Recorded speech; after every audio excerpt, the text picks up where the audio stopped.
Positive attitude वाले इंसान को आप कभी रोक नहीं सकते और नेगेटिव एटीट्यूड वाले इंसान को आप कभी मदद नहीं कर सकते। मेरे को किसी ने पूछा था कि सर आपको प्रधानमंत्री बना दिया है, कितना टाइम चाहिए आपको देश सुधारने के लिए? मैंने कहा मेरे को सिर्फ 2 चीज चाहिए, मेरे को 3 महीने का टाइम और पूरी इंडिया की जो फौज है वो मेरे पास दे दो, मैं 90 दिन में इस देश को स्टेक कर दूंगा। So where has the society gone wrong in giving the generation, next generation की सिर्फ यही एक चीज, money oriented, success equal money।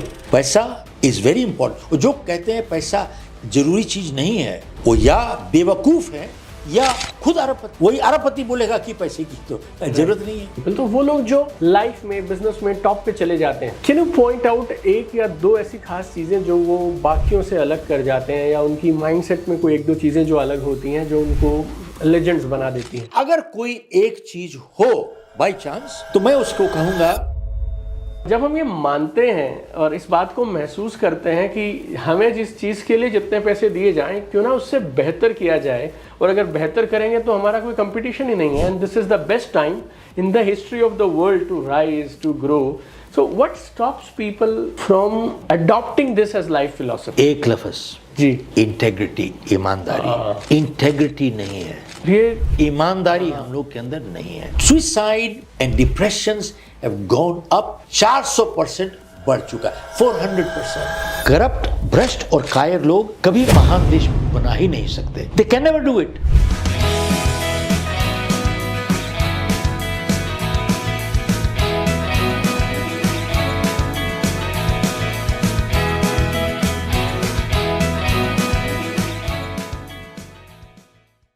नमस्कार, स्वागत है आपका ट्रांसफॉर्मेशन टॉक्स विद दीपक बजाज के अगले एपिसोड में। और आज के इस एपिसोड में जो गेस्ट हैं, मुझे यकीन नहीं हो रहा कि वो सच में मेरे सामने बैठे हैं, क्योंकि उनकी किताबें मैं तब से पढ़ रहा हूँ जब मैं कॉलेज में था। बहुत कुछ सीखा हमने उनकी किताबों से, उनके लाइव इवेंट से, और जिस एजुकेशन ने और जिस ट्रेनिंग ने मुझे यहाँ तक पहुँचने में मदद की, आज मेरी खुशकिस्मती में मान रहा हूँ कि मैं वो same education, same values, same training आपको आज दिलवाने जा रहा हूँ इस खास एपिसोड के माध्यम से। तो मैं अकेला उनका स्वागत नहीं कर पाऊंगा, आइए हम मिलकर स्वागत करते हैं the one and only mister Shiv खेरा।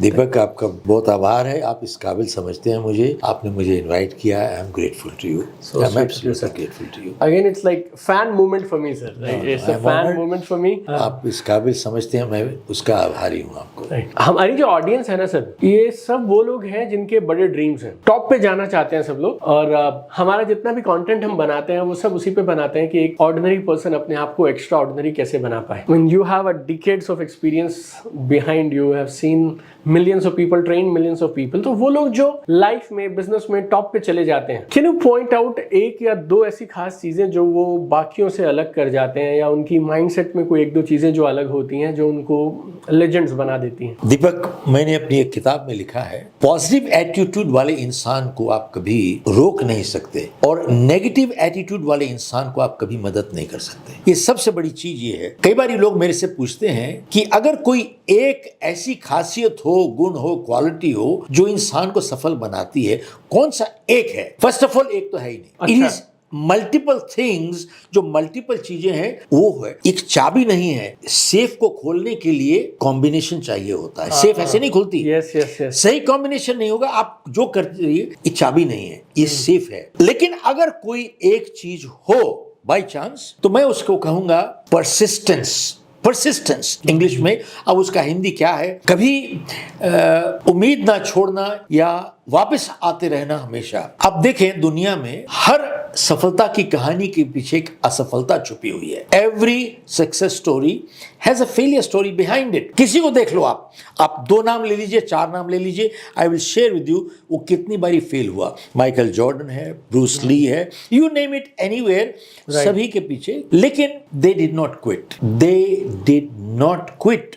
वो छोड़ के भागे नहीं, मैदान छोड़ के नहीं गए। इससे सबसे बड़ी चीज ये होती है, सफलता इससे नहीं मापी जाती कि जिंदगी में आप कितना ऊपर गए। सफलता उससे नापी जाती है कि कितनी बारी गिर के उठे। दैट इज कॉल्ड सक्सेस, उसको सफलता कहते हैं। और सफलता उससे नहीं मापी जाती कि दूसरों के मुकाबले आप कैसा काम कर रहे हो। सफलता उससे मापी जाती है कि आपकी जो क्षमता है उसके हिसाब से आप कैसा काम करें। अपने आप के साथ कंपैरिजन करना हमारे को दूसरों के साथ नहीं करना है। तो अक्सर मेरे को कहते हैं लोग, अगर कोई जिंदगी में रिवाइंड बटन होता तो कौन सी ऐसी चीज थी जो आप करना चाहते जो नहीं की आपने। मैं एक चीज कहूंगा सिर्फ कि मैं अगर दोबारा से जी सकता, आई वुड मेंटेन फोकस। आपने एक लक्ष्य ठाना, बनाया, तय किया, उससे भटकना नहीं चाहिए सब उसको। क्योंकि हम लोग होता क्या है, डिस्ट्रैक्ट हो जाते हैं। वो कहते हैं ना, दूसरे की घास ज्यादा हरी दिखाई देखती है हमेशा। राइट। देखो वो क्या कर रहा है, अरे वो क्या कर रहा है, वो क्या कर रहा है, फिर उसको भी देख लो, उसको भी देख लो। अरे यार, आपके यहाँ पे जो घास है, आप किस ऊंचाई तक पहुंच सकते हो, उसको छोड़ के आप उसकी नीचाई देख रहे हो। वो तो नीचे ही बैठा हुआ है, उसका घास तो नीचे ही है ना। आप तो ऊपर जा रहे हो। आप क्या कर रहे हो, आप यहाँ पे बैठे हो और उसको देख रहे हो कि उसकी घास कितनी हरी है, और वहां से ऊपर उठने की कोशिश कर रहे हो। क्यों कर रहे हो भाई? आपका जो पोटेंशियल है, स्काई इज द लिमिट, आसमान छू सकते हो, लेकिन आप डाइवर्ट हो जाते हो, डिस्ट्रैक्ट हो जाते हो और इधर उधर पे बढ़ जाते हो। आपकी एनर्जी जो है एकदम फैल जाती है, and you dilute yourself and you lose out. मैं वाकई में कह रहा हूं, the word is lose out. लेकिन कहते नहीं, आप तो लूज आउट नहीं किया। मैंने किया है। कहां मैं पहुंच सकता था, क्या कर सकता था, अगर मैं उसको देखता, probably it would have been at least 50 times और 100 times more than where I am today. But अपने आप के साथ तो इंसान को ऑनेस्ट होना पड़ता है ना। Right. अगर मैं अपने आप के साथ ऑनेस्ट नहीं होऊंगा, खाली दुनिया को दोषी ठहराता रहूंगा, तो उससे कुछ नहीं बनेगा जिंदगी में। और आप देखें, दुनिया में आज तक जिसने कुछ नहीं करना, ना कुछ किया है, ना कुछ करना है उसने, वो सारी दुनिया को दोषी ठहराएगा सब। वो अपने माँ बाप को दोषी ठहराएगा, Right. टीचर को करेगा, हालात को करेगा, नक्षत्र को करेगा, ज्योतिष को करेगा, कंट्री को करेगा, पॉलिटिकल एनवायरनमेंट को करेगा, एजुकेशन सिस्टम को करेगा, वो सारी दुनिया को ब्लेम करेगा। लेकिन खुद अपने आप नेवर ही विल एक्सेप्ट रिस्पॉन्सिबिलिटी कि भैया मैं कहां पे जिम्मेवार हूं, where did I go wrong. तो बात यह है कि मैं भी एक बिजनेस परिवार से आया हूं, और सब हम लोग का नेशनलाइज हो गया तो सरकार ने ले लिया। उसके बाद सड़क पे हम चले आए। मैंने 3 काम करने की कोशिश की, बिना पैसे के सब में फेल हो गया। उसके बाद मैं चला गया इंडिया से बाहर, अमेरिका। पहले टोरंटो गया, तो साल 1.5 साल मैं बाल्टी लेके घर घर जाके गाड़ियां साफ कर रहा था वहां पे, और totally by accident I got into selling life insurance. मेरे हिसाब से was one of the best thing that ever happened to me in my life. मैं ये बताता हूँ क्यों। क्योंकि बेचना, you teach selling, you train selling. Do you know, बेचने में, which is the toughest thing to sell in the world, one of the toughest thing to sell in the world is life insurance. Right. क्यों?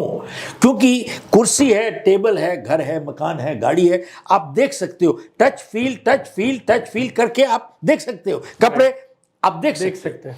Life insurance तो खाली बात कर रहे हैं कि आप नहीं होगे तो ये हो जाएगा। कहते हैं कब हो जाएगा, क्या हो जाएगा, कैसे होएगा या नहीं होएगा। राइट, बिल्कुल सही बात है sir. It is a concept, you don't know. And those days, अभी तो फिर भी अवेयरनेस हो गई। तो ऐसा है, जब आपने बेचा होगा कि दोस डेज, सबसे मुश्किल चीज बेचना है इस लाइफ इंश्योरेंस। और मैं इस वजह से कह रहा हूं कि कोई भी कंपनी, ये स्टैटिस्टिक्स आज भी चल रही है, एक कंपनी 100 सेल्समैन हायर करती है और 12 महीने के अंदर 90 छोड़ देते हैं। रिटेंशन सिर्फ 10% है out of this in life insurance industry all over the world. और 10 में से 8 मुश्किल से रोजगार कमाते हैं साहब, 2 आसमान छूते हैं साहब। This is the ratio, and ये रेशियो तकरीबन हर एक जगह पे यही हो रही है, ऐसी रेशियो होती है। तो मैंने ये क्यों कह रहा हूं कि सबसे अच्छी चीज यही हुई कि लाइफ इंश्योरेंस में चला गया, क्योंकि मैंने एक चीज सीखी कि जिंदगी में फेल कैसे होते हैं, जिंदगी में लूज कैसे करते हैं। आज देखें, एक सबसे बड़ी समस्या है, as a parent, as a teacher, हमने अपने बच्चों को 2 चीज सिखाते हैं, विन, सक्सेस, जीत और सफल बनो। सफलता और जीत, 2 word, win success, win success, win success. नहीं, लेकिन ये नहीं कभी बताया कि जिंदगी हमेशा ऊपर नहीं जाती भैया, नीचे भी आती है। क्योंकि हमने सिखाया नहीं कि नीचे भी आती है। जब नीचे आती है, उनको मालूम नहीं हाउ टू हैंडल इट, कैसे हैंडल करें। That is why they go into depressions, they commit suicide. Go look at this, suicide and depressions have gone up 400% बढ़ चुका है, 400%। मैंने ड्यूरिंग द कोविड पीरियड मेरे को NHS from UK is second largest health care body, उन्होंने मुझे बुलाया कि साहब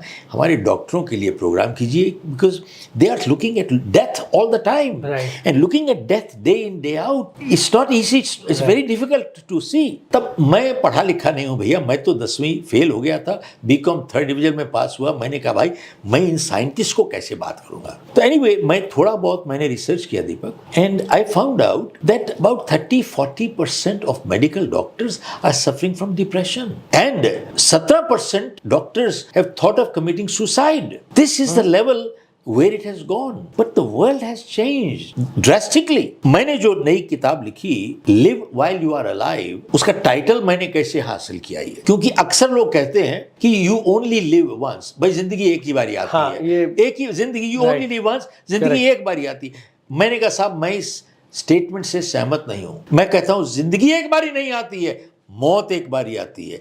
जिंदगी रोज आती है, अगर आपको जीना आता है तो रोज आती है, वरना तो आप तो डेली मरोगे। राइट। मैंने जो स्ट्रेस के ऊपर किताब जो लिखी, इसका एक सब टाइटल है take a break before you break down, और आज ही मैंने एक नया और सब टाइटल निकाला है, you turn stress into strength. Stress को अपनी ताकत में कैसे बदल सकते हो, and turn pain into performance, कैसे आप कर सकते हो। इसका एक वजह यही है कि जितनी तकरीबन मैंने किताबें इधर उधर देखी हैं स्ट्रेस के ऊपर, सब दो चीज सिखाते हैं आपको। वन, मेडिटेशन करो, मेडिटेशन करो, मेडिटेशन करो, सब मेडिटेशन करो। और दूसरा कहता है ब्रीदिंग टेक्निक सीखो, ब्रीदिंग टेक्निक सीखो। कोई कहता है कपाल भाती करो, ऊपर नीचे करो, नीचे करो, ऐसे सांस लो, फलाना करो, तो यही सिखाते हैं। और फिर कहते हैं कि नहीं नहीं नहीं, आप थोड़ा रिट्रीट में चले जाओ, आप बीच में चले जाओ, पहाड़ पे चले जाओ, सीन चेंज हो जाएगा, सब कुछ हो जाएगा। राइट, एग्जैक्टली यही कहते हैं ना, यही है। हाँ। तो मैंने कहा यार जब आप जाते हो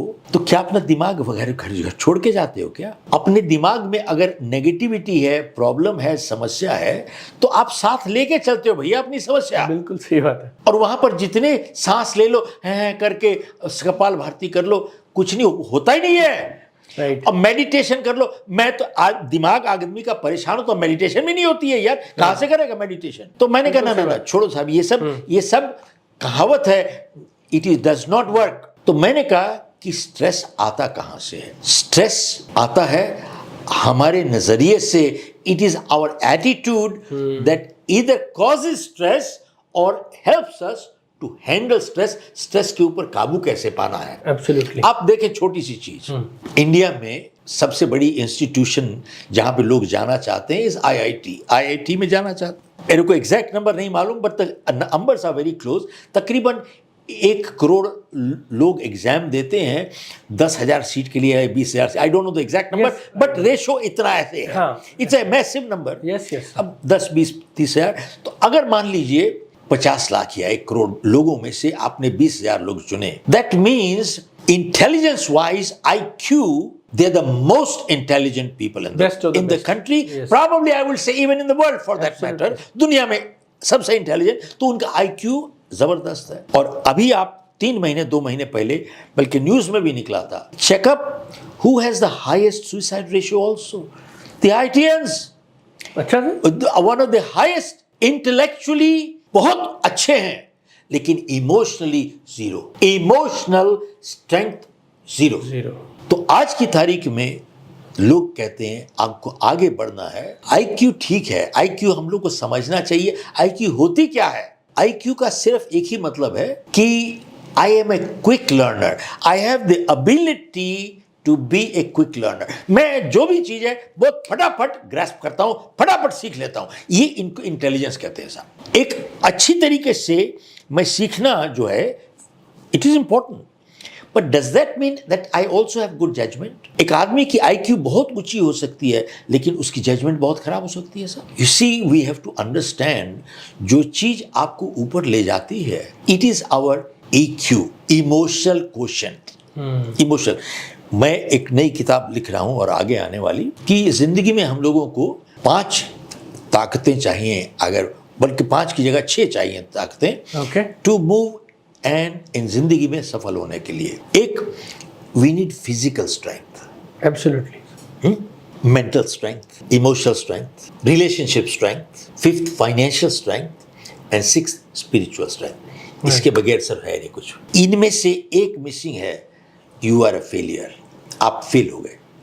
इसी आप गाड़ी का जो पहिया होता है ना, उसकी जो 6 सलाखें होती हैं, एक सलाख टूट जाए, आप बाकी 5 के साथ चला नहीं सकते गाड़ी को, आप रगड़ जाओगे, वहां पर गिर जाएगी गाड़ी। पर ये पर्सपेक्टिव जैसे लोग समझते क्यों नहीं सर? मोस्टली सक्सेस तो फाइनेंशियल पे ही अटक जाती है बस। जिसकी गाड़ी बड़ी, जिसका पैकेज बड़ा, जिसकी सैलरी बड़ी, और ऐसे लगता है आदमी पूरी जिंदगी बस अब ये सेट कर लो, फिर बाकी फिजिकल इमोशनल रिलेशनशिप पे तो मैं आ ही जाऊंगा करके वो चीज़ें इग्नोर ही हो जाती हैं। स्कूल वाले भी उस पर कुछ फोकस नहीं करते, कॉलेज वाले भी नहीं करते, जॉब में बॉस भी नहीं करता। एंड यू नो लाइफ में आपके जो ये 6 हैं, personally I totally agree to this sir. I mean जिसको आप क्वालिटी ऑफ लाइफ बोलेंगे ना सर, वो तो इसी से बनेगी।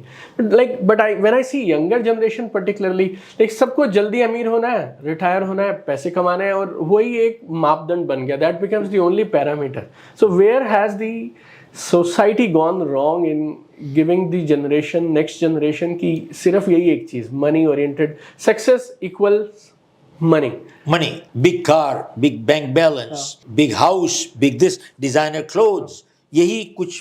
वही बच्चा अच्छा है सर कॉलेज में जिसकी प्लेसमेंट की पैकेज बड़ा है, राइट? ऐसा और जॉब में भी वही अच्छा है जिसके पास पैसे ज्यादा हैं। एक बारी अमेरिका में जी, आई बी देयर फॉर 45 years, तो हम लोग बातचीत कर रहे थे, क्योंकि उनके बच्चे, हम लोग के बच्चे बड़े हो रहे थे, कौन से स्कूल में, कौन से कॉलेज में जाएंगे, तो सब हम लोग बातचीत कर रहे थे कि साहब आईवी लीग में जाना चाहिए, अच्छे प्रीमियम कॉलेज में जाना चाहिए। तो बातों में ये निकला कि भैया प्रीमियम कॉलेज से ग्रेजुएशन करके आप निकलते हो, कम्युनिटी कॉलेज जो लोकल कॉलेज है वहां से निकलते हो, तो उनमें फर्क क्या है? Right sir. और कितने परसेंटेज लोग मेक इट बिग जो प्रीमियम से आते हैं, और कितने परसेंटेज लोग who make it big from this? Percentage wise probably it's the top 10, 15, 20% who make it big here and who make it big here. Rest they don't do it. Now देखो ऐसा है, मेरे पास अगर 2 कैंडिडेट आते हैं, एक बहुत प्रीमियम इंस्टीट्यूशन से आया, दूसरा कम्युनिटी कॉलेज से आया। नाउ मैं अगर उनको इंटरव्यू करता हूं, if everything else is okay, सब कुछ एट पार है, तो हो सकता है मे बी मैं प्रेफरेंस दे दूंगा प्रीमियम कॉलेज वाले को, और हो सकता है उसका पैकेज भी उसको ज़्यादा पैसे दे के उसको रख लूँ, maybe 30, 40, 50% even higher possibility. But उसको मैंने प्रेफरेंस दे दिया सर, उसको एडवांटेज तो मिल गया of the premium college, but उसके बाद क्या है? परफॉर्म और get out. After that you perform और यू गेट आउट, वो दरवाजा खड़ा था, राइट? तो आपको एडवांटेज कब मिला? Only for your first job, only first job, only first job. उसके बाद परफॉर्म और गेट आउट। तो बात ये है, that is why one has to understand. आज की तारीख में देखो ना, इसी साल की बात बता रहा हूं, पिछले साल की, almost 40% of IITians have not got a job. 40% of IITians have not got a job. उनको जॉब ही नहीं मिली साहब, 40%। And numbers even in IIMs have become very high. और कईयों को तो 4 लाख रुपए साल की जॉब्स मिल रही हैं in the IITians, 4 lakhs a year. What are we talking? तो साहब सबसे बड़ी चीज ये है, one has to understand कि हम लोग कर क्या रहे हैं। Are we capable of working and doing a good job? मैं आपको छोटा सा एक उदाहरण देता हूं, क्योंकि अक्सर कहीं पर भी मैं जाता हूं तो लोग कहते हैं कि बेरोजगारी इतनी बढ़ रही है, फलाना हो रहा है, ये हो रहा है, और ऑटोमेशन हो रही है, रोबोटिक्स आ रहे हैं, AI सब। अब AI किसी को मतलब भी मालूम नहीं है AI है होता क्या, लेकिन AI क्या गीत गा रहे हैं। अब फिर उसको BI क्या होता है, CI क्या होता है, DI क्या होता है, इसको भी कुछ समझ में नहीं है सब, खाली AI BI CI। तो वही बोलते हैं कि भाई किसके साथ क्या हो जाएगा सब। मैंने कहा देखो भैया, 2 चीज है कि AI will probably most likely replace all jobs जहां पर repetitive work है, data involved है, repetitive है, वहां पर AI will come in. But wherever there is emotion involved, AI cannot do any job. Right. सब एक डॉक्टर आपके पास आता है, इवन इन मेडिसिन AI आ गया है। हाँ। कैसे आ गया है? इसी वो डेटा फील करते हैं, आपकी जो टेस्ट रिपोर्ट्स हैं, रिजल्ट सारा फीड करते हैं एंड डेटा घुमा पे, and probably the automation can give a better diagnosis than the physical doctor now. Right. Better because उसका डेटा बहुत लंबा है, लेकिन उसके बाद बता दिया उसने क्या हुआ, अब आगे क्या करेगा। वो पेशेंट इज मेंटली डिस्टर्ब, उसके लिए डॉक्टर और नर्स उसका हाथ पकड़ के कहता है डोंट वरी अबाउट इट, हम करते हैं, ये कौन करेगा उसका, वो एआई पीआई नहीं कर सकता, रोबोट नहीं कर सकते, कुछ नहीं। इसी same thing customer service, customer गुस्से है, नाराज है, पागल हुआ पड़ा है, इसी how do you handle emotions of that person. But आपको एक और छोटी सी और बात मैं कहना चाहूँगा कि अनएम्प्लॉयमेंट इतनी है, और आप भी तो बिजनेस रन कर रहे हो, 4 बिजनेस रन कर रहे हो जी। अनएम्प्लॉयमेंट इतनी है, लेकिन आज की तारीख में मैं आपसे भी पूछना चाहता हूँ, it is very hard to find अच्छे लोग काम करने के लिए, very hard to find difficult good people to work, even today very hard sir, very hard to get, even today with the unemployment. और ऐसे व्यापारी होने के नाते आज सबसे बड़ी समस्या एक व्यापारी को क्या है, अपने ऑफिस में पूरा स्टाफ तो रख लिया आपने, आपकी बिगेस्ट प्रॉब्लम क्या हो रही है to with all the people working here, and it is not your problem, it is mine and the whole world, everywhere, सारी दुनिया में ये employers are facing 2 problems, trust and accountability. Sir ये 2 चीजें मिसिंग है, आज प्रॉब्लम हो गई। सही कह रहे हैं, ट्रस्ट एंड अकाउंटेबिलिटी, और इसके बगैर आप काम कैसे कर सकते हो सर, मुझे आप ये बताओ, you can not function without it. अब ये मैं इसको आपसे क्यों शेयर कर रहा हूँ, मैंने जब इंश्योरेंस बेचनी शुरू की तो विदिन 3 मंथ्स मेरे मैनेजर ने बुलाया टू फायर मी, नौकरी से निकालने के लिए for non performance. But anyway मैंने उसको बोला कि भैया मेरे को एक मौका और दो। बट मैं उस दिन एक प्रोग्राम था डॉक्टर नॉर्मन विंसेंट पील का, जिन्होंने किताब लिखी पावर ऑफ पॉजिटिव थिंकिंग, तो मैं ऑलमोस्ट 45-50 इयर्स की पुरानी बात कर रहा हूँ, तो मैं भी चला गया प्रोग्राम अटेंड करने के लिए। 1000 लोग थे, मैं भी था वहाँ पर। तो डॉक्टर पील आए, उन्होंने नज़र घुमाई 1000 लोगों पे, बोले लगता है आप लोग इतने शांत बैठे हो, किसी को कोई समस्या नहीं है। तो पूछा किसी को कोई समस्या है, किसको नहीं है, तो सबने हाथ खड़ा कर दिया। फिर डॉक्टर पील ने पूछा कितने लोग समस्या से छुटकारा पाना चाहते हैं, तो फिर सबने हाथ खड़ा कर दिया। तो डॉक्टर पील बोले कि मैं जब यहाँ पे आ रहा था, यहाँ से 200 गज दूर मैंने एक जगह देखी, वहां पर कुछ लोग एकदम रिलैक्स आराम से लेटे पड़े थे, कंफर्टेबल, उनको कोई समस्या नहीं थी। कितने लोग जानना चाहते हैं कौन सी जगह है, तो सबने हाथ खड़ा कर दिया। तो डॉक्टर पील बोले यहाँ से 200 गज दूर एक शमशान घाट है, वहां पर लोग लेटे हुए हैं एकदम रिलैक्स्ड, कंफर्टेबल, उनको कोई समस्या ही नहीं है। तब उन्होंने पूछा कितने लोग समस्या से छुटकारा पाना चाहते हैं, तो कोई हाथ नहीं खड़ा हुआ, सबने हाथ जेब में डाल लिया। तब डॉक्टर पील ने उस दिन बोला, याद रखिए समस्या एक जीवन का प्रतीक है, जब तक जिंदा रहोगे समस्या रहेगी, जब समस्या ही नहीं रहोगे तुम ही नहीं रहोगे, और जब समस्या कम होने लगे बुलावा आना शुरू हो गया है। राइट।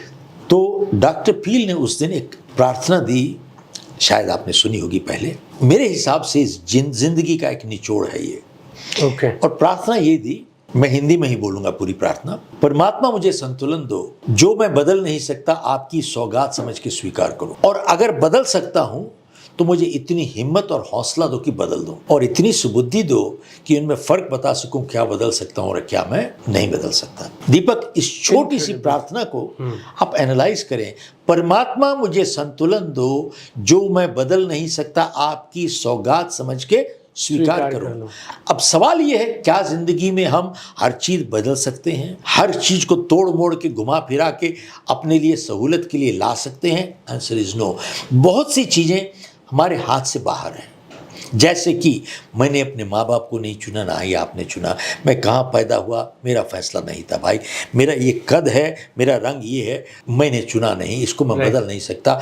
और ये यकीनन कई लोग अपाहिज भी पैदा हो जाते हैं भाई, और कई बारी अच्छे लोगों के साथ बुरे हादसे भी होते हैं। क्या गलती की, इसका जवाब नहीं है हर एक के पास। जो मैं बदल नहीं सकता आपकी सौगात समझ के स्वीकार करूं, क्योंकि बहुत बारी हम उन चीजों के साथ लड़ते रहते हैं जो बदल नहीं सकते, और अपनी जिंदगी में हम तनाव लेके चले आते हैं। We become paralysed and we become unproductive, निकम्मे हो जाते हैं। और अगर बदल सकता हूं तो मुझे इतनी हिम्मत और हौसला दो कि बदल दूं, और इतनी सुबुद्धि दो कि उनमें फर्क बता सकूं, क्या बदल सकता हूं और क्या मैं नहीं बदल सकता। जब मैंने अपनी किताब लिखी ये नई वाली live while you are alive. Live while you are alive. तो इसी सोच को लेके मैं 2 कदम आगे बढ़ गया। तो मैंने लिखा कि जिंदगी एक फैसला भी है और जिंदगी एक समझौता भी है। लगता है इन दोनों बातों में टकराव है, लेकिन है नहीं। जिंदगी एक फैसला कैसे है भैया? मैं अगर आपके साथ दुर्व्यवहार करता हूं तो मैंने फैसला किया आप मेरे साथ दुर्व्यवहार कीजिए। मैं अगर आपके साथ बदतमीजी के साथ पेश आता हूं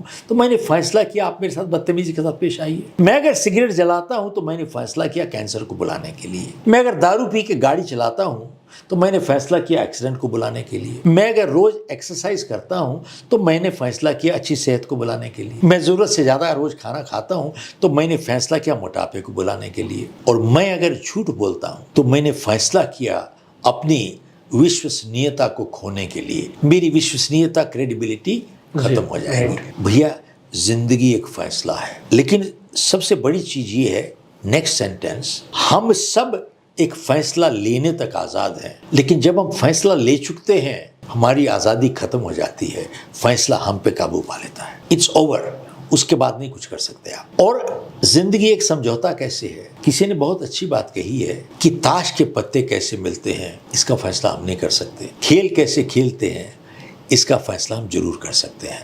अब इसी चीज को मैं कंक्लूजन में लेके आना चाहता हूं आपके लिए। वो ये है, अक्सर मेरे से लोग पूछते हैं कि साहब जो लोग सफल होते हैं क्या वो गलतियां नहीं करते, और जो लोग असफल होते हैं क्या अच्छे काम नहीं करते? इसका जवाब ये है कि जो लोग सफल होते हैं वो गलतियां जरूर करते हैं, लेकिन याद रखिए कभी कभार गलती करने से कोई इंसान असफल नहीं हुआ। अपनी गलती को दोहराते रहने के बाद ही वो फेल हुआ है साहब। और दूसरा, कभी कभार अच्छे काम करने से इंसान सफल नहीं होता, अपनी अच्छाई को दोहराते रहने के बाद ही इंसान सफल होता है। तो ये एक बहुत बड़ी चीज है। लेकिन आज के लोग जो है ना, वो कहते हैं साहब हमारी किस्मत है, हमारे हॉरोस्कोप है, हमारे नक्षत्र काम नहीं कर रहे, फलाना नहीं कर रहे। तो मैं आपको छोटी सी एक बात, ये प्रोग्राम मैं डॉक्टर पील का अटेंड करके अपने मैनेजर के पास वापस गया और मैंने कहा भैया मुझे आप नौकरी से मत निकालो, मुझे रहने दो आप यहाँ पर। मैं आपको एक कमिटमेंट करता हूँ कि मैं आपको मेरी मेहनत और कोशिश की वजह से कोई कमी नहीं रहने दूंगा, बट मेरे को एक मौका और दे दो। लेकिन क्योंकि अगर आप मुझे आज निकाल देते हो तो मुझे मालूम नहीं जाऊंगा कहाँ। और एक ही जगह मालूम है, गाड़ी धोना। मेरी छोटी बच्ची है, अब मैं क्या गाड़ी नहीं धोना चाहता। तो मेरे को देख के कहता है शिव ये तुम्हारी छोटी कमिटमेंट नहीं है, बहुत बड़ी कमिटमेंट है। और दूसरा कहता है कि मैं तुम्हें तब रहने दूंगा कि जब तुम कमिटमेंट मेरे साथ मत करो, अपने आप के साथ करो आप, then I will let you stay here. साहब उस दिन मैंने कमिटमेंट की, वो मेरी जिंदगी में एक मोड़ था। और हर एक की जिंदगी में कोई ना कोई मोड़ जरूर आता है दीपक। और कहते हैं ना कि किस्मत कभी दरवाजा खटखटाती है, याद रखना किस्मत सिर्फ एक ही बारी खटखटाती है। तो सबसे बड़ी दुख की बात यह है, किस्मत जब दरवाजा खटखटाती है और भैया आप अंदर तैयार भी नहीं हो तो खटखटा के चली जाती है साहब। सबसे दुख की बात यह है, you are not prepared and luck and it walks away, opportunity walks away, चली जाती है सब छोड़ के आप। मैं अपने मैनेजर के पास गया तो मैंने कहा भैया वापस कागज ले लीजिए, मुझे रहने दीजिए। कह रहे एनीवे उसने कागज विड्रॉ किए और उस साल मैं तकरीबन $1 मिलियन की इंश्योरेंस बेची। उसके बाद 3 मिलियन, उसके बाद 5 मिलियन, उसके बाद मूव्ड ऑन टू यूएस। मैं 3 बिजनेसेस में चला गया। मैंने एक कंपनी खरीदी कैलिफोर्निया की 1984 में, उनका न्यू जर्सी ऑपरेशन शुरू किया with no clients and I sold my company with close to 500 clients for a decent sum. Now मैं अपनी जिंदगी आपके साथ क्यों शेयर कर रहा हूँ, इसकी कुछ वजह है। एक वजह ये है कि मैं सारी जिंदगी फेल होता चला गया और सारी दुनिया को दोषी ठहराता रह गया। ये नहीं समझा कि सबसे बड़ी समस्या मैं अपनी खुद ही था। I was my own biggest problem. बाहर कुछ बदलाव नहीं आया, सोच बदली, दिशा बदली, दैट्स ऑल। जब तक सोच नहीं बदलेगी हम खुद अपने आप को ही फेल करते रहेंगे। किसी ने बहुत अच्छी बात कही है, इसी दुख की बात यह है कि घर को अपने घर के चिराग नहीं जला दिया, अंदर की कमियां थी उसी ने हमको जला दिया। मेरे को तो ऐसी कहता है यार, दुख की बात यह है कि घर को घर के चिराग नहीं जला दिया, अंदर बैठ के व्हाट इज इट। और दूसरा चीज, मेरे को मेरे मैनेजर ने एक बारी कहा, you shut up and listen to me. मैंने कहा कि यार मेरे से परफॉर्मेंस एक्सपेक्ट कर रहे हो आप, मैं पढ़ा लिखा नहीं हूँ, 10वीं फेल हूँ, बीकॉम 3rd डिवीजन में पास किया है, I am not educated person. मेरे को उसने कहा, you shut up and listen to me. Shut up बड़ी जोर से बोला वो। तो ये समझ में आई, कभी कभी जिंदगी में भला करने के लिए कठोर बनना पड़ता है साहब, कभी कभी भला करने के लिए कठोर बनना पड़ता है। और तीसरी चीज मैंने सीखी कि मैं तो 100% कमीशन पे था, इंश्योरेंस बेचता था भाई। हाँ बिल्कुल। तो नहीं बेचता था तो पैसे नहीं मिलते थे और पैसे थे नहीं। लेकिन मैंने दीपक वहाँ पे देखा, अपनी कंपनी में कुछ लोगों को तनख्वाह मिल रही थी लेकिन काम नहीं करते थे। तब मैंने सीखा वहाँ पे पैसा बनाने में और कमाने में बहुत फर्क है।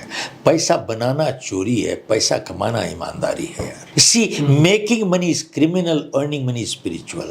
क्या बात है साहब, बिल्कुल। और फर्क क्या है, जब इंसान पैसा कमाता है, you earn money, you put your energy and ethics behind. Energy and ethics behind, दो चीज, उसको कहते हैं पैसा कमाना। दुख की बात यह है, आज ज्यादा लोग पैसा बनाना चाहते हैं, कमाना नहीं चाहते हैं या बहुत कम चाहते हैं जिनकी वैल्यू है। ये जो बात मैं कह रहा हूं, ये सिर्फ मेरी नहीं है, एक ग्लोबल सर्वे हुआ था गैलप का अमेरिका में, और उन्होंने कहा कि तकरीबन 63% एम्प्लॉइज जो काम करने जाते हैं, दे आर डिसएंगेज्ड। मींस 63% लोग जो काम करने जाते हैं वो काम नहीं करते साहब, वो काम नहीं करते। And additional 24% are actively disengaged, का मतलब वो दूसरे को भी काम नहीं करने देते।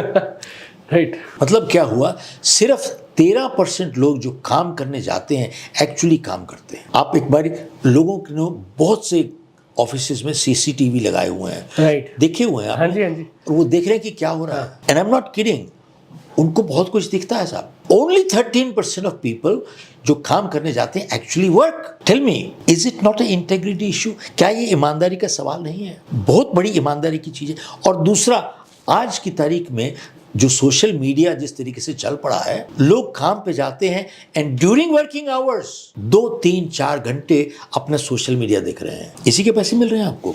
क्या इसके पैसे मिल रहे हैं आपको? 2, 3, 4 घंटे आप बैठ के सोशल मीडिया खेल रहे हो वहां पर, इसके पैसे मिल रहे हैं साहब। मैं आपका बटुआ चुरा लेता हूं तो आप मुझे क्या कहते हैं? चोर। और जब ये सब करते हैं सब दफ्तरों में, ये क्या है? सब चोर। जब एआई आएगी, ये तो ऑलरेडी काम नहीं कर रहे, अरे इनको हटा देंगे तो लॉस कौन सा हो जाएगा? अभी भी काम नहीं कर रही यार। ये बात ठीक है आपकी। कौन सा लॉस होने वाला है? राइट। लेकिन याद रखना, जो लोग ईमानदारी से, सच्चाई से काम कर रहे हैं, उनका कोई सब्स्टिट्यूट नहीं है। एआई आ जाए या एआई का 50 गुना 100 गुना आ जाए, very true, that will, they can not, उनको कोई हटा नहीं सकता साहब, क्योंकि वो दिल से, दिमाग से और हाथ से, तीनों से काम कर रहे हैं। इसका क्या मतलब होता है? दिल से, दिमाग से, हाथ से। आप देखो, कुछ लोग एक दीवार की चुनाई कर रहे थे, तो एक आदमी ने पूछा एक राजमिस्त्री से कि भैया आप क्या कर रहे हो? कहता देखता नहीं कि मैं चुनाई कर रहा हूँ। दूसरे से पूछा कि भैया आप क्या कर रहे हो? कहता देखता नहीं मैं रोजगार कमा रहा हूँ। तीसरे से पूछा कि भैया आप क्या कर रहे हो? कहता साहब मैं तो एक स्कूल बना रहा हूँ, यहाँ पर बच्चे आएंगे, आने वाली पीढ़ियाँ पढ़ेंगी यहाँ पर। देखो, 3 आदमी ने वही काम कर रहे हैं लेकिन अलग जवाब दिया। क्या तीनों की परफॉर्मेंस फर्क थी? 500% उनकी परफॉर्मेंस अलग थी। अब मैं आपको बताता हूं दीपक, एक मजदूर में, कारीगर में और कलाकार में क्या फर्क होता है? मजदूर में, कारीगर में, कलाकार में। जो इंसान सिर्फ हाथ से काम करता है वो मजदूर कहलाता है। जो इंसान हाथ से और दिमाग से काम करता है वो कारीगर कहलाता है। और जो इंसान हाथ से, दिमाग से और दिमाग से और दिल से काम करता है वो कलाकार है साहब। मेरी एक ही चीज है, अगर आप हर चीज को कला का रूप नहीं दोगे, आप जिंदगी में यू आर ए लेबरर, तुम सारी जिंदगी नौकरी करते रहोगे, नौकर बन के रहोगे आप, कुछ नहीं करोगे आप। इन नौकर और मालिक का भी मैं फर्क बताता हूं आपको, इसमें क्या फर्क होता है। जो मैं आपको मजदूर, कारीगर, कलाकार में जो बात कह रहा हूं, this applies in her profession. Right sir, right, बिल्कुल सही आपका कैमरामैन है, वो खेल तमाशा कर रहा लगा के बैठा हुआ है अपना आराम से। आपका घर में रसोईया है, खाना बनाता है, खाना खा के 2 मिनट में मालूम हो जाता है इसने हाथ से बनाया है दिल से बनाया है। डॉक्टर के पास जाते हो 2 मिनट में डॉक्टर कहता है चलो चलो चलो आगे चलो, पर्चा लो आगे चलो। उसने हाथ से काम किया, दिमाग से किया, दिल से किया। क्या किया? उसने कुछ नहीं किया, उसने जान छुटाई, फीस लिया अपने। इतनी चीज जो समझने के लिए आपको MBA चाहिए, PhD चाहिए? कुछ नहीं चाहिए सर। MBA PhD करने के बाद इनको फिर समझ में नहीं आती, कुछ नहीं समझ में आती है, इसलिए आप इनको हायर नहीं कर सकते। You can hire them, they are a liability. मैं सही कह रहा हूं आपको, दे आर अ लाइबिलिटी। आप तनख्वाह दे रहे हो फॉर डूइंग व्हाट? नथिंग। मैंने एक चीज समझी है, मैं भी 3-4 बिजनेसेस चला चुका हूं। It is better not to have a person than to have a wrong person. आदमी ना होए बजाय एक गलत आदमी रखने के, गलत आदमी, they will create a problem. And आज एटीट्यूड यही हो गया है कि खास तौर पे लोग कंप्लेन करते हैं कि साहब कंपटीशन बड़ा हो गया है, कंपटीशन बड़ा हो गया है, फलाना हो गया है। मैं एक प्रोग्राम कर रहा था, कई साल पुरानी बात है, 200-300 लोग थे वहाँ, doctors, engineers, attorneys, carpenters, plumber, electrician, बहुत मिक्स ग्रुप। तो जैसे मैं आया तो मैंने कहा कि भैया जितना अच्छा मौका आज है सफल होने का, दुनिया में ऐसा आज तक कभी आया ही नहीं, किसी युग में नहीं आया। जितना सफल होना आसान आज है, राइट, इतना कभी आया ही नहीं। हमारा कंपटीशन है ही नहीं। तो एक आदमी बोला साहब कैसी क्या बात कर रहे हो आप बताइए कि कंपटीशन कैसे नहीं है। तो साहब मैंने उससे एक बात पूछी जो कि आपसे भी पूछ रहा हूं और आपके जरिए से सबसे पूछ रहा हूं। राइट। तो मैंने उससे पूछा कि भैया एक बात बताओ, अभी राइट नाउ आप कितने लोगों को जानते हो जो सड़क पे चल रहे हैं, जिनको जितने पैसे मिलते हैं उससे ज्यादा काम करने को तैयार हैं? मुझे बताओ कि कितने लोग हैं सड़क पे अभी जो चल रहे हैं जिनको जितने पैसे मिलते हैं उससे ज्यादा काम करने को तैयार हैं? आंसर इज नहीं, कोई भी नहीं है, hardly any. Yes yes, totally. ज्यादातर वो लोग हैं कि जिनको जितने पैसे मिलते हैं उतना काम नहीं करना चाहते, और एक दूसरा बड़ा वर्ग है जिनको जितने मिलते हैं उतना काम करते हैं जिससे जान छूट जाए। हाँ, बस मैनेज हो जाए सर, उससे ज्यादा नहीं करते। एक बहुत छोटी सी परसेंटेज है जिनको जितने पैसे मिलते हैं उससे ज्यादा करते हैं साहब। तो मैंने उसको पूछा कि मैंने कहा भैया अगर आप उस छोटी सी परसेंटेज के अंदर आते हो, आई डोंट केयर आपका क्या प्रोफेशन है, आपका कंपटीशन है कहाँ? आज आपको अच्छा अकाउंटेंट नहीं मिलता, अटर्नी नहीं मिलता, राइट, कारपेंटर नहीं मिलता, प्लम्बर नहीं मिलता, अच्छा कुछ नहीं मिलता। सवाल ये है कि क्या आपको जितने पैसे मिलते हैं उससे ज्यादा कुछ करने को तैयार है? That's all. आप देखें, जीवनियां पढ़ें जो लोग सफल हुए हैं और सफल होने के बाद उन्होंने सफलता को कायम रखा है। देखो सफल होना एक चीज होती है, एंड देन सस्टेन, मेंटेन करना एक और चीज होती है, और मेंटेन करके गुडविल बनाना और चीज होती है। 3 चीज, सफलता, sustenance, maintenance and goodwill. Ratan Tata को कौन याद करता है? सफल हुए, सस्टेन किया और गुडविल बनाई। आप हैरान होते हो, मैं तो हैरान था जिस दिन रतन टाटा की डेथ हुई। बहुत बहुत प्रधानमंत्री मरे, वही लोग कहते हैं अच्छा मर गया। मैं सही कह रहा हूं। हाँ सर, राइट सर। बरस था, धरती से बोझ उतरा। हाँ। और बोझ उतरने के बाद यहाँ पर तो जमीन भी ले लेते हैं उसकी वो बनाने, मेमोरियल बनाने के लिए। राइट। और अनदर नॉनसेंस। Right, correct. कईयों को हाँ, बिल्कुल भारत रत्न भी देते हैं जिनको मिलना भी नहीं चाहिए उनको। Bottom line is, Ratan Tata जब गुजरे, मैं आपको अपने दिल में मेरे जो हुआ, आई फेल्ट सो बैड। और मैं जिससे बात करूं, रिक्शा वाला, पान वाला, दुकान वाला, हर एक आदमी के मुंह पे एक थोड़ी सी मुरझा गया था। हाँ, मायूसी से थी।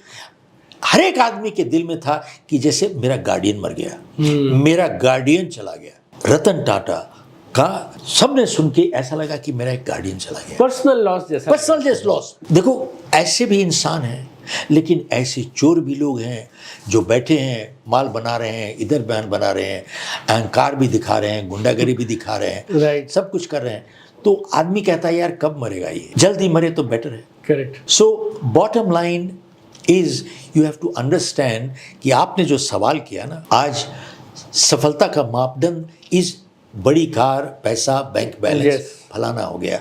एक बात बताओ, ये इतने, एक यू कैन गूगल इट, आप गूगल कीजिएगा, जितने बिलियनियर्स हैं, जो एलोन मस्क है, दूसरा है, तीसरा, और पूरी लिस्ट है। more than 60% they have, Bill Gates है sir, they have had divorce। इनकी फैमिली लाइफ कहाँ पर है? You tell me one thing, अगर आपकी रिलेशनशिप नहीं है, मस्क की लड़की कहती है 18 साल की, मैं तो अपने बाप को देखना नहीं चाहती हूँ, कमा लिया पैसा यार, ले लिया पैसा, आ गया पैसा। भैया तुम्हारे पास बैंक बैलेंस है लेकिन तुम बहुत गरीब हो, तुम्हारे से गरीब आदमी कोई नहीं है। देखो ध्यान से, पैसा तेरे पास है लेकिन तुम गरीब हो, you are poor, you are emotionally bankrupt. Bankrupt, yes. तुम बैंकक्रप्ट हो। क्या कुछ लिया आपने?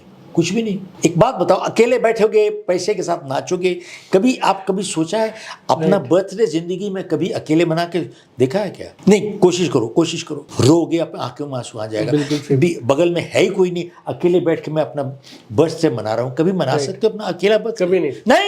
कभी नहीं। तो वी हैव टू अंडरस्टैंड कि यस, पैसा बहुत जरूरी चीज है, डोंट गेट मी रॉन्ग, पैसे के बगैर कुछ भी नहीं होता है, ये भी बात सही है, दैट इज ट्रू, पैसा इज वेरी इंपॉर्टेंट। और जो कहते हैं पैसा जरूरी चीज नहीं है, वो या बेवकूफ है या खुद अरबपति। वही अरबपति बोलेगा कि पैसे की तो जरूरत नहीं है, तो but you need money, money is important, but it is not the most important thing in the world. हमको समझना चाहिए पैसा बनाने में, कमाने में फर्क है। अच्छे लीडर कहाँ चले गए, अच्छे पेरेंट्स कहाँ चले गए? हमारे माँ बाप ने जो एक एग्जाम्पल सेटअप किया था, क्या हमने अपने बच्चों के लिए किया है?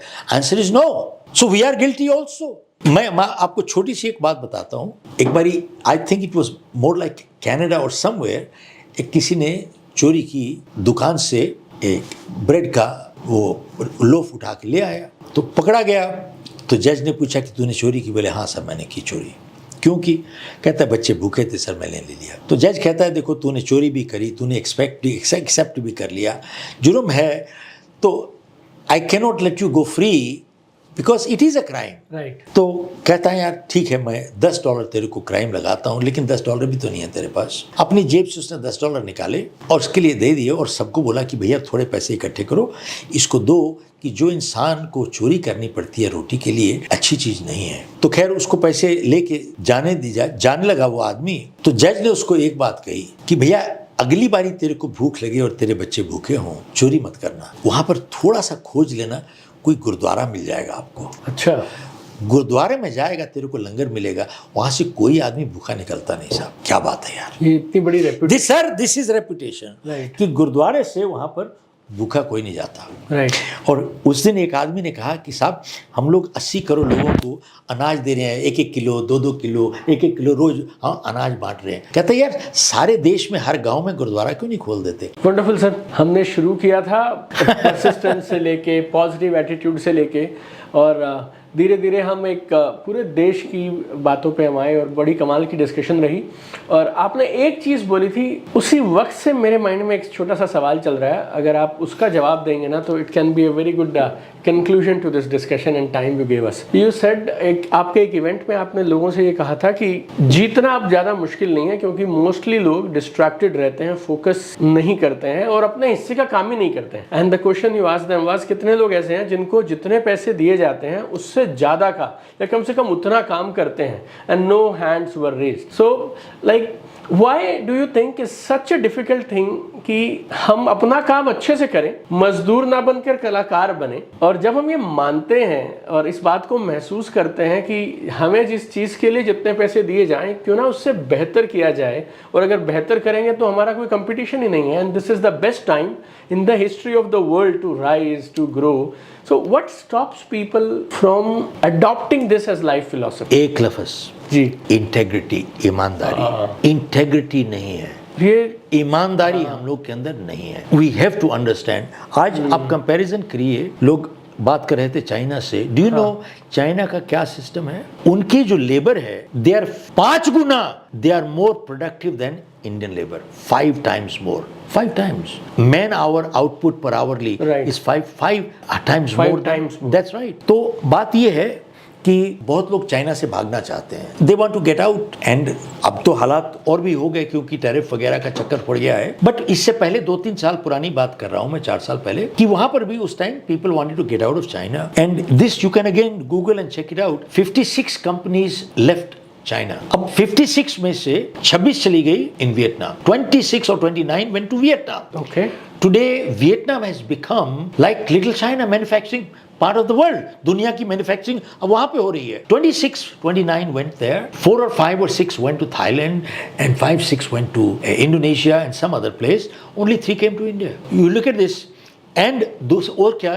अब पिछले साल की जो रेटिंग निकली है, ट्रांसपेरेंसी इंटरनेशनल जो जर्मन की एक ऑर्गेनाइजेशन है, वो हर साल रेटिंग करती है जो सबसे ऑनेस्ट कंट्रीज हैं एंड सबसे करप्ट कंट्रीज इन दुनिया में हैं.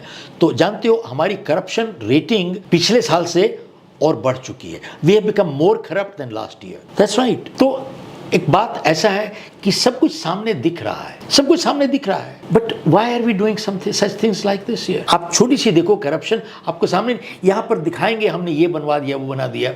बना क्या दिया? इसी आप बनाते हो पहले टूट जाता है. बनाते हो पहले ये टर्मिनल 1 जो बना था अभी यहाँ पर मार्च में पिछले साल इनॉग्रेट हुआ, 2 महीने के बाद गिर गया. टर्मिनल 1 गिर गया. शिवाजी की मूर्ति बनी, 3 महीने के बाद वो गिर गई. झारखंड में 15-18 ब्रिज पुल बने, 12 गिर गए. तो सड़क बनती है आज और पहली बारिश होती है, खड्डे पड़ जाते हैं, गिर जाती है. एक बात बताओ तो आप कर क्या रहे हो? इसके लिए पीएचडी चाहिए क्या? कुछ नहीं. कल्चर सभ्यता यहाँ से शुरू होती है. आप एक काम करो, नीचे चले जाओ. जितने जो रेडी वाले हैं, छाबड़े वाले हैं, दुकाने वाले हैं, छोटे छोटे, सब हफ्ता देते हैं पुलिस को. इधर उधर सारे हफ्ता दे रहे. चेक करो ना जाके, सब मालूम हो जाता है. तो एक हमारे कोई आए मेरे घर मिलने, तो कहता है रास्ते में पुलिस ने रोक लिया, लेट हो गए. तो पूछे क्यों? तो बोला साहब, कहता है मेरे को 100 रुपये दे दो, मैं छोड़ देता हूँ. कहता मैंने पुलिस वाले से पूछा कि 100 रुपये किस बात के दे दूं? देखो पुलिस वाले का जवाब क्या है. पुलिस वाला जवाब देता है कि 100 रुपये मैं इसलिए ले रहा हूँ. कहता सर हमारा मंत्री सिरे लाने के 100 करोड़ ले लेता, मैं तो सड़क पे खड़ा हूँ. और हमारा मंत्री एक बार हिलाता तो 100 करोड़, 2 बार हिलाता तो 200 करोड़ हो जाता. कहता है मैं तो साहब मैं तो फिर भी सड़क पे खड़ा हूँ. Look at the logic. जहां पर चारों तरफ आप एक बात, 10 करोड़ आदमी इस देश में आ कैसे गया? बॉर्डर में 2000 रुपये देते हैं, अंदर आ जाता है. 2000 रुपये देते हैं, उसका आधार कार्ड बन जाता है. 2000 रुपये देते इलेक्शन कार्ड बन जाता है. भैया आपके लीडर अपना इटली से आ रहे हैं, वोटर बांग्लादेश से आ रहे हैं. आपका देश ठीक हो जाएगा क्या? पीएचडी चाहिए इसको. वोटर बांग्लादेश से आ रहे हैं और यहाँ पर जो परिवार टैक्स पे कर रहे हैं वो 12-12, 20-20 जिनके बच्चे हैं उनको सब्सिडी दे रहे हैं. बैठ के करो, बैठ के. टैक्स तो आप दे रहे हो, हम दे रहे हैं ना. जिनके 2 बच्चे हैं वो टैक्स देते हैं, जिनके 15 बच्चे हैं उनको आप सब्सिडी दे रहे हो. आप करो. आप ऐसे देश बनता है क्या? कौन सलाहकार हैं और कौन इनकी चीज़ें इम्प्लीमेंट कर रहे हैं, किसी को बोलने की ज़रूरत नहीं है. कहीं तो प्रॉब्लम बहुत ज़बरदस्त है साहब. और प्रॉब्लम है कि देश का हित सामने है नहीं. Wonderful sir. तो आपकी जो आज सारी बातें हैं, जब ये लाखों लोगों तक पहुंचेंगी, हमारा ऐसा विश्वास है कि आपकी जो इंटेंशन है जिससे आपने ये बातें कही हैं, ये सारी बातें वो वाला काम ज़रूर करेंगी और आपका मैसेज लोगों के कानों तक नहीं, लोगों के दिलों तक जाएगा. और दीपक सबसे बड़ा एक और बात कहूँ जी, कि इस देश में लोग बहुत अच्छे हैं, देशभक्त हैं, और ना ही उनके अंदर कोई जात पात की बातें किसी के अंदर नहीं है. ये सब झूठ बोल रहे हैं साहब. कभी बस में बैठते हो या ट्रेन में बैठते हो, कभी आज तक कभी आपने किसी से पूछा है अपने बगल वाले से कि तेरी जात क्या है? या आप बस में बैठे हो, कभी किसी को पूछते देखा कि तेरी जात क्या है? मैंने आज तक नहीं देखा साहब. ये सब बनाया हुआ है, पॉलिटिशियन का बनाया हुआ है, देश को बर्बाद करने के लिए बनाया हुआ है. That's all. Wonderful sir, thank you so much. Thank you. It was a wonderful discussion. बहुत बहुत और बहुत सारी बातें जो हमने एक्सपेक्ट की थी वो निकल आई और बहुत सारी तो अनएक्सपेक्टेड आ गई. So sweet of you.